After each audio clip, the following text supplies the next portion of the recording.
تخيل وياي إنك لاجئ عايش في خيمة، ما عندك شيء، وفجأة بعد سنوات تصير ملياردير ومؤسس واحد من أكبر مواقع العالم. تقول مستحيل؟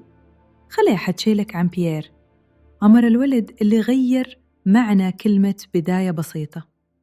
بيير ولد سنة 1967، أبوه سوري وأمه إيرانية، وكانوا عايشين بظروف صعبة، فقرروا يهاجرون لأمريكا.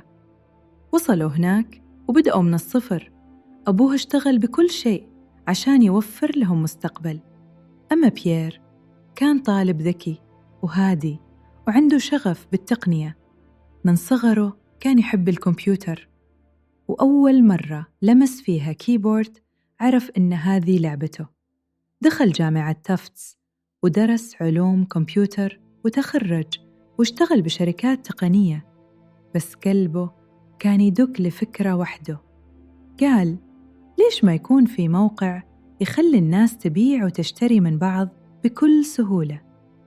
وبدأ الموقع سنة 1995 من غرفة صغيرة وبحاسوب قديم، سماها أول شيء أوكشن ويب، وبعدين صار اسمه إيباي.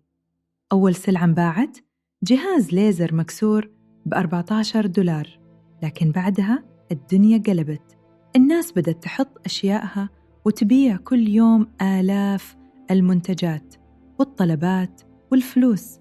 والمفاجأة، ما كان عنده مستثمرين، ما كان فيه دعم حكومي ولا حتى دعاية قوية، بس عنده فكرة وعزيمة وثقة بالناس.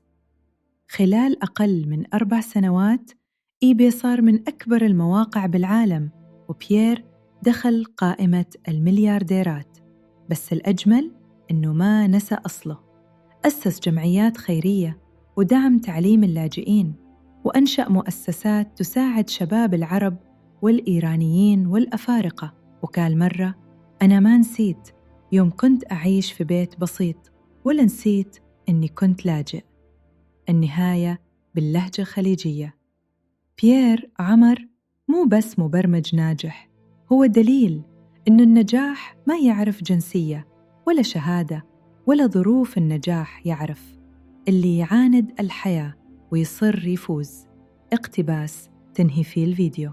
إذا عندك فكرة وآمنت فيها، ما في شيء يمنعك، حتى لو كنت لاجئاً أو مفلس.